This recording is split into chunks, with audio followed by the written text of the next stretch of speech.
사도신경으로 신앙 고백하겠습니다.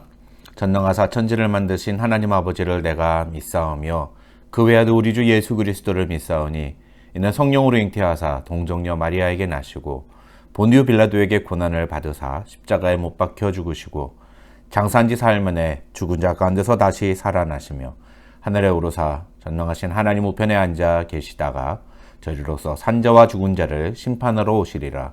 성령을 믿사오며 거룩한 공회와 성도가 서로 교통하는 것과 죄를 사하여 주시는 것과 몸이 다시 사는 것과 영원히 사는 것을 믿사옵나이다. 아멘.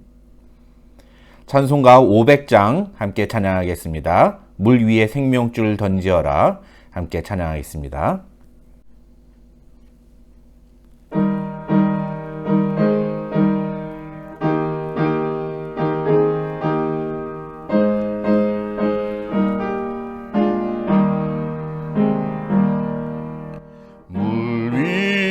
생명줄 던지어라. 누가 저 형제를 구원하랴. 우리의 가까운 형제이니 이 생명줄 그 누가 던지려나. 생명줄 던져 생명줄 던져 물속에 빠져간다. 생명줄 던져 생명줄 던져 지금 곧 던지어라. 너 빨리 생명줄 던지어라. 형제여 너 어찌 지체하나. 보아라 저 형제 빠져간다. 이구조선 타고서 속히 가라. 생명줄 던져 생명줄 던져 물속에 빠져간다. 생명줄 던져 생명줄 던져 지금 곧 던지어라.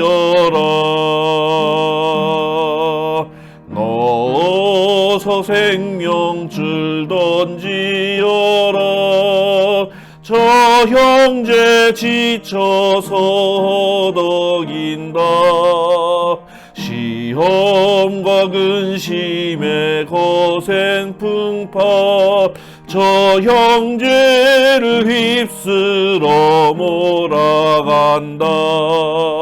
생명줄 던져 생명줄 던져 물속에 빠져간다. 생명줄 던져 생명줄 던져 지금 곧 던지어라. 위험한 풍파가 곧 지나고 건너편 언덕에 이르리니 형제여 너 어찌 지체하나. 곧 생명줄 던져서 구원하라. 생명줄 던져 생명줄 던져 물속에 빠져간다. 생명줄 던져 생명줄 던져 지금 곧 던지어라.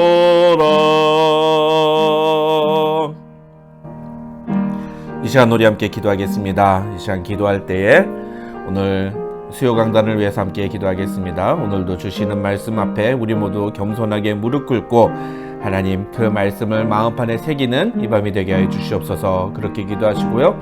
또 우리 모든 교우들이 이 말씀을 통해서 한 마음을 가지고 하나님이 주시는 비전을 가지고 교회를 섬겨나가는 그런 지체들 되게 해달라고. 그래서 우리 은혜와 진리 장로교회가 주님이 기뻐하시는 건강한 교회로 세워져갈 수 있도록 하나님 은혜 주시옵소서. 그렇게 기도하시기를 바랍니다. 다 같이 기도하겠습니다. 하나님 아버지 감사합니다.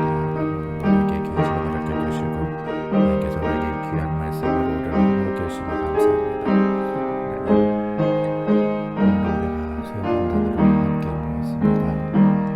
계속되는 세워간을 통해서 교회는 무엇이며 어떤 교회가 건강한 교회며 또한 건강한 교회에서 나타나는 친구들이 무엇인지를 보았습니다. 우리를 불쌍히 여겨주시고 또 우리 은혜진 양로교회가 주님이 기뻐하시는 건강한 교회로 세워질 수 있도록 하나님 도와주시옵소서. 하나님 은혜를 붙잡아 주시기를 원합니다. 하나님 은혜를 주시기를 원합니다. 하나님 이런 역사를 우리에게 부어주시기를 원합니다. 하나님 이 수요일날 하나님 주님 주시는 말씀 앞에 우리 무릎 꿇고 말씀 앞에 그 자신을 내어드리는 마음이 될 수 있도록 도와주시고 성령 하나님 주의 능력으로 우리를 붙잡아 주셔서 우리 모두가 주님이 기뻐하시는 교회가 될 수 있도록 하나님 도와주시옵소서. 성령의 능력으로 우리를 채워주시옵소서. 하나님 말씀 앞에 우리 모두 겸손하게 무릎 꿇는 마음이 되게 하시고 모든 교회들이 주님 주시는 비전을 가지고 교회를 바라보고 하나님 앞에 나아가는 이 밤이 될 수 있도록 도와주시옵소서.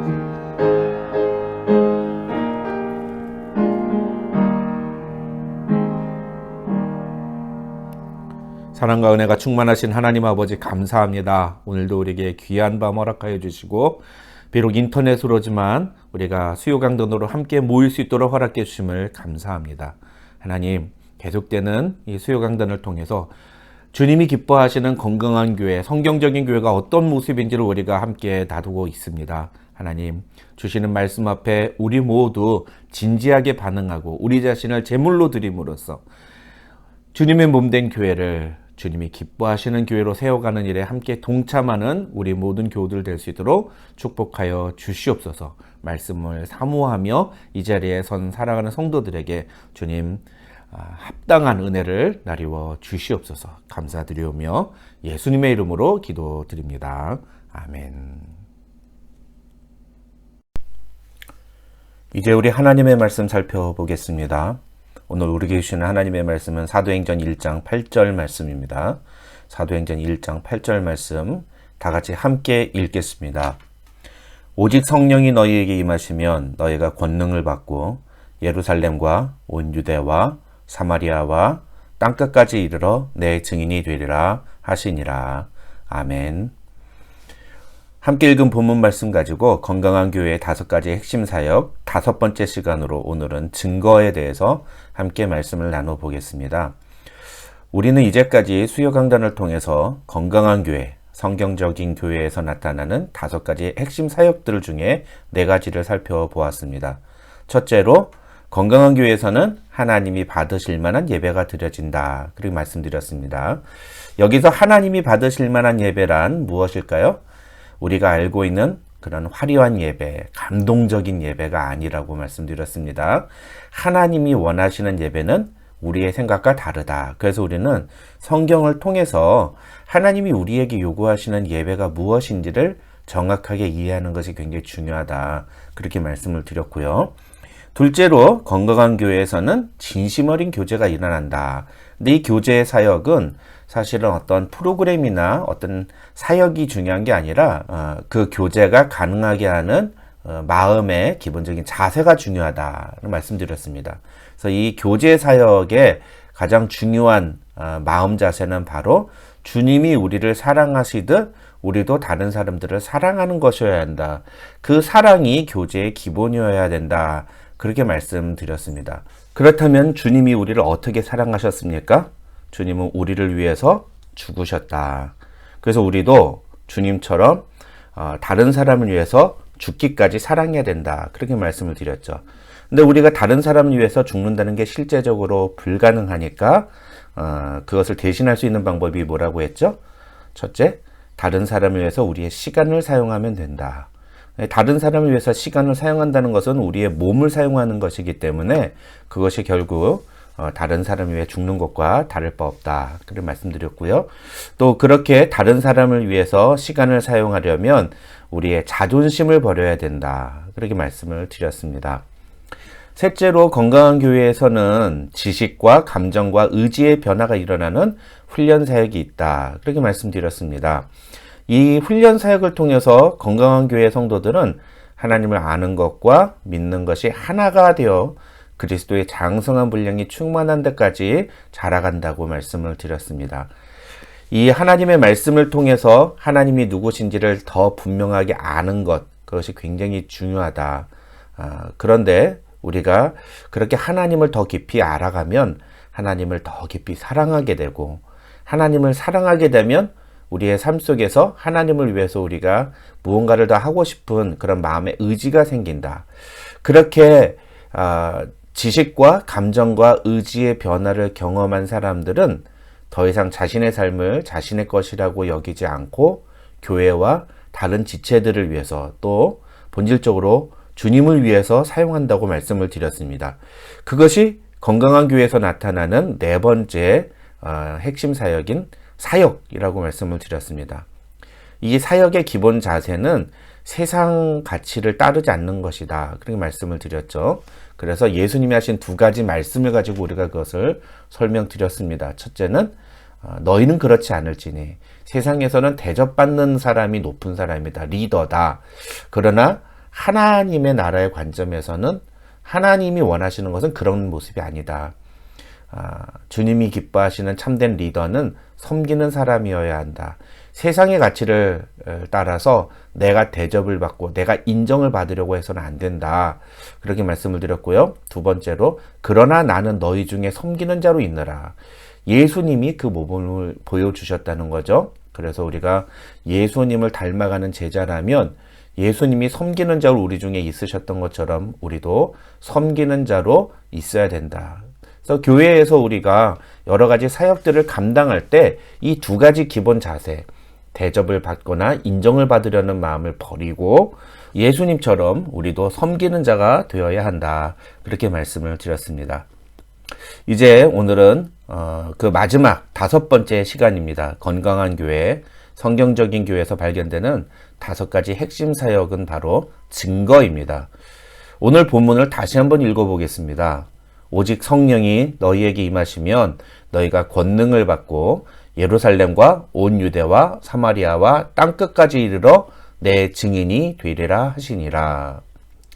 이 사도행전 1장 8절은 크게 두 가지 내용으로 구성이 되어 있습니다. 첫째는 성령이 임하시면 우리가 권능을 받게 된다는 사실을 이야기합니다. 이 권능이 무엇인가에 대해서는 뒤에 다시 한번 이야기를 나누겠습니다.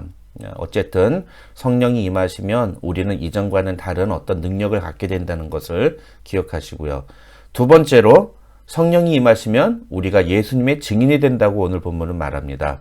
예루살렘과 온 유대와 사마리아와 땅끝까지 이르러 주님의 증인이 된다. 그것을 자신의 삶의 목표와 가장 중요한 가치로 삼는 사람이 바로 성령이 임하신 사람의 증거라는 것입니다. 그런데 이 사도행전 1장 8절은 오직이라는 단어로 시작하고 있습니다. 여기서 오직이라는 말은 헬라어로 그러나 혹은 그럼에도 불구하고 라는 의미를 갖고 있는 단어입니다. 무슨 뜻이냐 하면 1장 8절 앞에서 예수님과 그의 제자들이 나누었던 대화의 어떤 상황과 1장 8절의 내용이 어떤 연속성이 없다는 겁니다. 그러면 1장 8절 앞에서 무슨 이야기를 나눴는지가 중요하겠죠? 1장 6절을 보시면 제자들이 예수님께 주께서 이스라엘 나라를 회복하심이 이때니까 라고 질문합니다. 그러자 7절에서 예수님은 때와 시기는 아버지께서 자기의 권한에 두셨으니 너희가 알 바가 아니라고 말씀하십니다. 이게 무슨 얘기냐 하면 지금 제자들은 여전히 예수님이 이스라엘이라는 나라를 로마의 압제에서 구원할 왕으로 생각하고 있었다는 겁니다. 그래서 예수님, 당신이 이제 다시 부활하셨으니까 이제는 드디어 이스라엘을 로마로부터 구원하실 겁니까? 라고 질문한 겁니다. 그런데 예수님은 그런 제자들의 질문과 다른 의미로 대답을 하시는 겁니다. 예수님의 대답은 이 현실의 나라에 대한 것이 아니라 장차 올 하나님의 나라를 말씀하고 계십니다.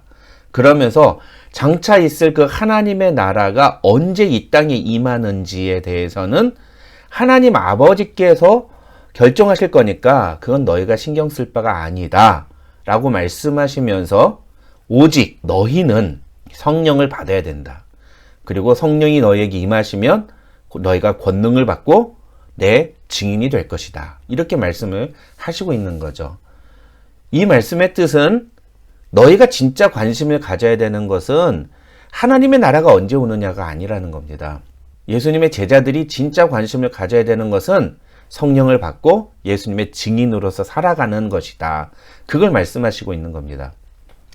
나중에 여러분과 함께 수요 강단 시간에 다루겠습니다만 이 사도행전은 1장 8절 한 구절에 모든 내용이 다 들어가 있습니다. 2장부터 28장까지 기록된 모든 내용들이요. 다 사실은 성령이 제자들에게 임하신 후에 예수님의 제자들이 예루살렘과 온 유대와 사마리아 땅끝까지 가서 복음을 전한 이야기들을 담고 있기 때문입니다. 그래서 어떤 분은 사도행전을 가리켜서 성령행전이라고도 부르는데요. 저는 이 사도행전을 교회행전이라고 부릅니다. 사도행전은 예루살렘 교회가 어떻게 시작됐는지, 그리고 안디옥 교회를 비롯해서 갈라디아, 마게도니아, 아가야, 헬라 지역에서 어떻게 교회가 시작되었는지를 보여주고 있는 책이기 때문입니다. 그런 관점에서 오늘 본문이 1장 8절은 교회의 두 가지 핵심을 우리에게 제시해 준다고 할 수 있습니다. 그 두 가지가 무엇이냐? 첫째로 교회는 성령님이 임하시는 공동체라는 겁니다. 성령이 임하시지 않는 공동체는 아무리 사람이 많이 모여도 교회가 아니다. 그렇게 말할 수 있는 거죠. 두 번째, 그렇게 성령이 임한 공동체는 반드시 그 증거가 나타나게 되어 있는데 그것이 바로 예수 그리스도를 증거하는 증인들이 있다는 겁니다. 다른 말로 하면 복음을 증거하는 공동체가 교회라는 것입니다. 교회는 절대로 우리끼리 잘 먹고 잘 놀기 위해서 모이는 공동체가 아닙니다. 우리는 반드시 복음을 증거하는 공동체이어야 합니다. 복음을 전하지 않는 사람은 예수 그리스도의 증인이라고 볼 수 없고 예수 믿는 사람이라고 볼 수 없습니다. 그게 오늘 사도행전 1장 8절이 우리에게 이야기하고 있는 겁니다. 마찬가지로 교회도 복음을 증거하지 않는 교회는 교회라고 할 수 없습니다. 성령이 임하신 교회는 반드시 복음을 증거하게 되어 있다. 그것이 오늘 본문 사도행전 1장 8절이 우리에게 주는 메시지라고 할 수 있습니다. 사도행전 2장은 성령이 임하시는 장면이 기록되어 있습니다. 오순절 마가의 다락방에 모인 120명의 제자들은 불의 혀처럼 갈라지는 성령의 임재를 경험했습니다. 그러자 어떤 일이 벌어졌습니까? 2장 4절을 보시면 성령의 충만함을 받고 성령이 말하게 하심을 따라 다른 언어들로 말하기 시작했다고 성경에 기록되어 있습니다. 여기서 우리는 다른 언어를 방언이라고 이해합니다. 그런데 그 뒤에 나오는 내용을 잘 보시면요. 5절에 오순절을 지키기 위해서 예루살렘에 모인 경건한 유대인들이 6절 각각 자기의 방언으로 제자들이 말하는 것을 듣습니다. 그래서 7절 다 놀라 신기하게 여기고 8절에서 우리가 우리 각 사람이 난 곳 방언으로 듣게 되는 것이 어찌 됨이냐고 말합니다. 이 8절을 잘 주목하십시오. 우리가 우리 각 사람이 난 곳 방언으로 듣게 된다는 이 말이 무슨 뜻일까요? 지금 이 예루살렘에 모인 사람들은 이스라엘에서 사는 사람들이 아니라는 겁니다. 이 사람들은 바데, 메데, 엘람, 메소포타미아, 유대와 갑바도기와 본도, 아시아, 부르기아, 밤빌리아, 애굽, 리비아, 로마, 그레데, 아라비아 같은 곳에서 온 사람들이었습니다. 그래서 11절을 보시면 우리가 다 우리의 각 언어로 하나님의 큰 일을 말함을 듣는도다 이렇게 얘기하죠. 우리의 각 언어, 각 지역마다 있는 독특한 말, 똑같은 말이 아닙니다. 서로 다른 말들을 했던 겁니다. 지금 예루살렘에 모인 사람들이 자기가 사는 동네에서 쓰는 언어를 120명의 제자들이 말했다는 겁니다. 그러니까 120명의 제자들이 성령 충만을 받고 난 다음에 오순절 성령 강림을 경험하고 난 뒤에 한 말은 우리가 알고 있는 알랄라 방언이 아닌 겁니다. 많은 사람들이 사도행전 2장을 읽으면서 잘못 오해하는 것이 바로 이 부분입니다. 방언이라는 단어에 꽂혀서 우리가 하는 방언으로 본문을 해석하는 거죠. 그리고 그것만 봅니다. 그래서 성령 체험을 하면 방언을 하게 되어 있다. 이런 단순한 논리를 제시를 합니다. 그리고 그렇게 성경을 해석해서 모든 것을 풀어가는 교단까지 있습니다. 그 교단의 문제를 우리가 지금 이야기하고 싶지는 않고요. 그냥 우리 장로교단에서는 성경을 그렇게 해석하지 않습니다. 오히려 우리는 방언이라는 단어가 11절에 나오는 이 하나님의 큰일이라는 단어와 연결되어 있다고 봅니다. 무슨 말이냐?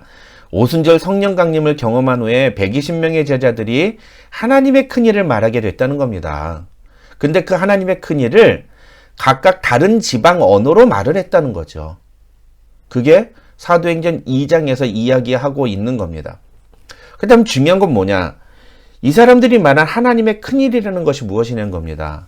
베드로는 사도행전 2장에서 그 하나님의 큰일을 자세하게 설명했습니다. 그게 바로 사도행전 2장에 나오는 베드로의 설교인데요. 그 내용을 한 문장으로 줄이면 36절에 이런 표현이 있습니다. 너희가 십자가에 못 박은 이 예수를 하나님이 주와 그리스도가 되게 하셨다. 이것이 성령 강림을 경험한 120문도들이 각 지방의 다른 언어로 말한 하나님의 큰 일의 내용인 것입니다. 놀라운 것은 이 말을 들은 사람들의 반응이죠. 2장 37절을 보시면 그들이 이 말을 듣고 마음에 찔려 베드로와 다른 사도들에게 물어 이르되 형제들아 우리가 어찌할꼬 하거늘 이라고 기록되어 있다는 것입니다. 여러분, 우리가 복음을 증거하면 사람들이 두 가지 반응을 보일 겁니다. 구원받기로 작정된 자들은 우리가 어찌할꼬, 우리가 어떻게 하면 됩니까? 이런 반응을 보입니다. 그래서 복음을 전할 때 그 복음을 듣고 그 복음에 반응을 하게 되죠. 그런데 구원을 거부하는 사람들은 어떻습니까? 그들의 반응은 4장 18절에 나오는 반응과 똑같습니다. 도무지 예수의 이름으로 말하지도 말고 가르치지도 말라. 복음을 전하지 말라고 강하게 거부하는 것입니다. 다시 본문으로 돌아가 볼까요? 오늘 본문에서 예수님은 오직 성령이 너희에게 임하시면 너희가 권능을 받을 것이라고 말씀하셨습니다. 이 권능이 무슨 권능이냐? 결론만 간단하게 말씀을 드리면 이 권능은 복음을 전할 수 있는 능력을 말합니다. 이제까지는 복음을 전하는 일에 쭈뼛쭈뼛하고 소극적이었던 사람이 성령을 체험하고 나면, 성령의 임재를 경험하고 나면 복음을 담대히 전하는 사람으로 변하게 된다는 겁니다. 무엇을 전해야 할지 몰라서 복음 전하는 걸 아예 포기했던 사람조차도 성령을 경험하고 나면 아주 석박사처럼 유창하게 복음을 전하게 된다는 겁니다. 이게 사람의 지식이나 경험에 의해서 되는 것이 아니라 성령께서 그렇게 만들어 주신다는 거죠. 왜 그럴까요? 복음을 이해할 수 있게 하는 것은 우리의 지식이나 우리의 경험이 아니라 성령의 역사하심이기 때문입니다. 가장 대표적인 사람이 베드로입니다. 베드로는 예수님이 잡히시던 날 밤에 자신을 알아본 여자에게 예수님을 모른다고 3번이나 부인했던 사람입니다. 예수님을 3년 반이나 따라다니면서 사람들에게 예수님의 수제자라고까지 불렸던 베드로지만 성령이 임하기 전까지 그는 복음의 증인이 되지 못했습니다. 그러나 오순절 성령 강림 이후에 베드로는 복음을 증거하는 사람으로 놀랍게 변화됩니다. 그렇게 복음을 증거했을 때 어떤 일이 일어납니까? 사도행전 2장 41절을 보면 그날의 베드로의 말을 듣고 예수를 믿은 사람들이 3,000명이나 더했다고 성경은 말합니다.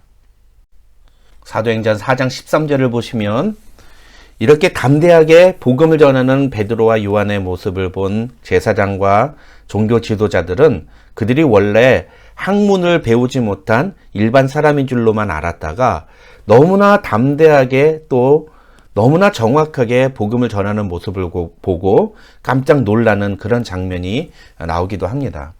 우리가 베드로처럼 복음을 전하고 그래서 3,000명을 전도하는 일은 일어나지 않을 수도 있습니다. 그러나 우리는 베드로처럼 복음을 전하는 사람으로 변화될 수는 있습니다. 3,000명을 전도하는 사람은 못 되더라도 한 사람에게 복음을 전하는 사람은 되어야 합니다. 그것이 성령이 임재하신 사람에게서 나타나는 변화의 모습입니다.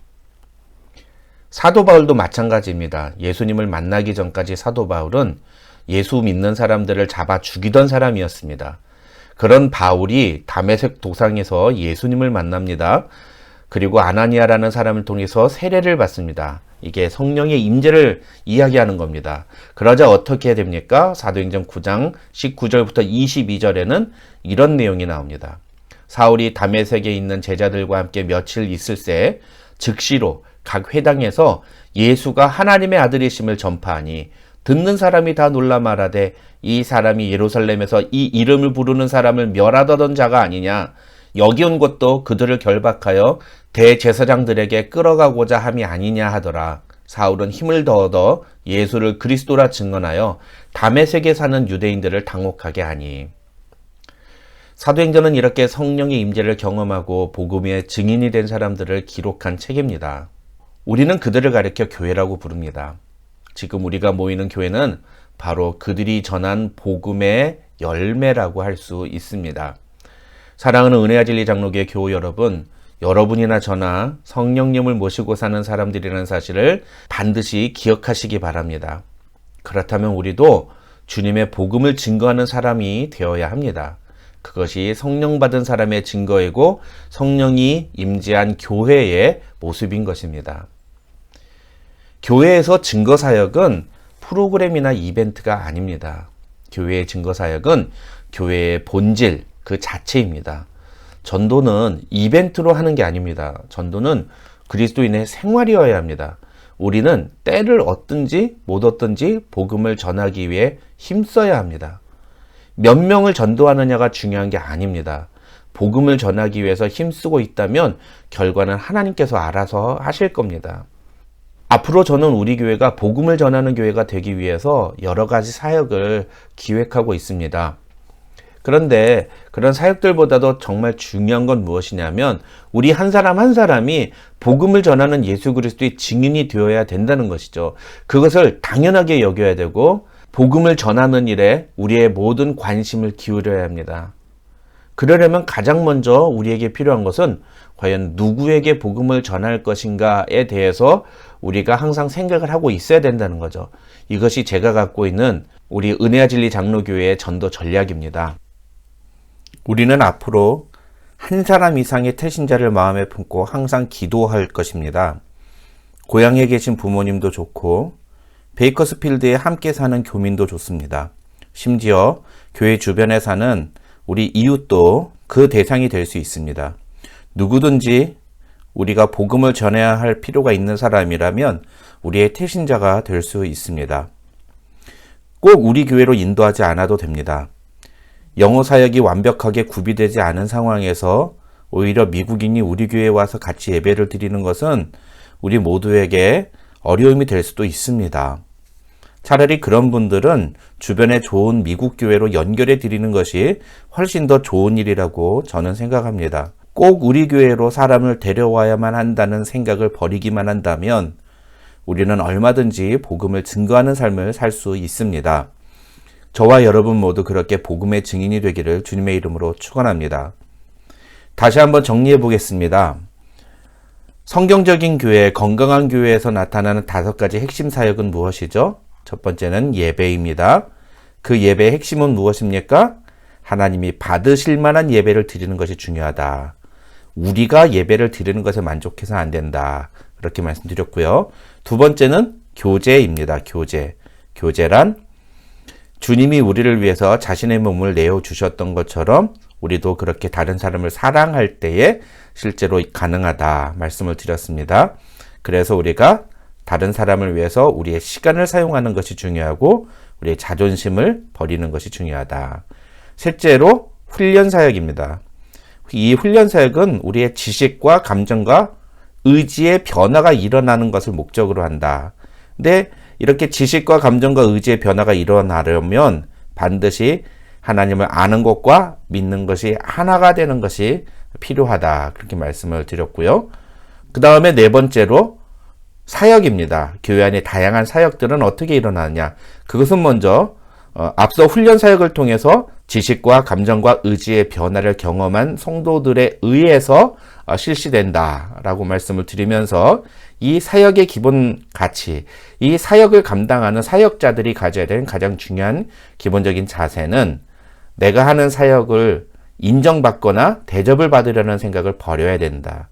우리는 주님이 그러셨던 것처럼 섬기는 자로 있어야 된다. 그런 말씀을 드렸고요. 마지막으로 오늘 증거에 대해서 말씀드렸습니다. 이 증거 사역의 핵심은 무엇입니까?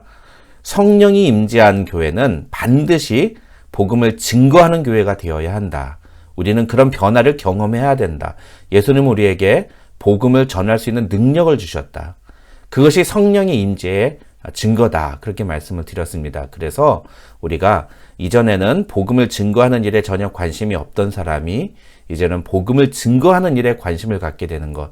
그게 성령의 임재의 증거다. 그런 말씀을 드렸습니다.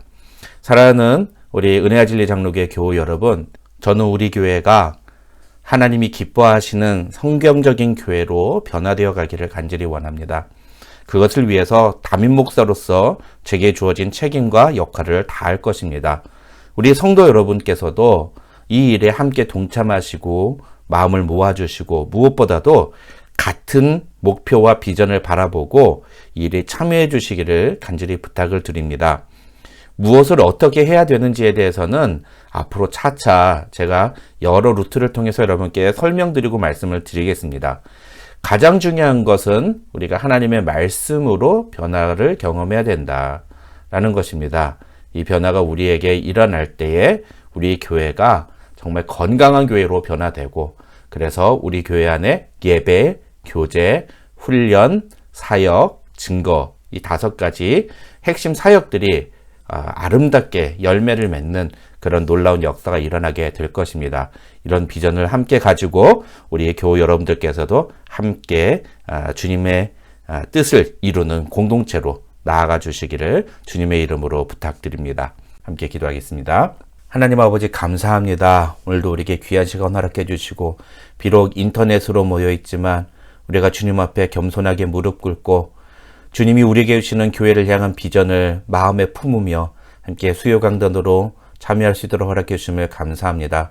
오늘 인터넷으로 참여한 모든 교우들의 마음 가운데 하나님 교회를 향한 비전을 허락하여 주시고, 하나님이 기뻐하시는 성경적인 교회, 건강한 교회로 우리 교회가 나아갈 수 있도록 하나님 우리 모두 우리 자신을 주님 앞에 제물로 드리는 결단이 있게 하여 주시옵소서. 우리 은혜와 진리 장로교회는 한 사람 한 사람 예수 그리스도를 구주로 고백하는 자들이 나오는 교회가 되게 하시고, 놀라운 하나님의 은혜를 경험하며 우리의 삶을 주님 앞에 내어드리는 헌신자들이 나오는 교회가 되게 하여 주시옵소서.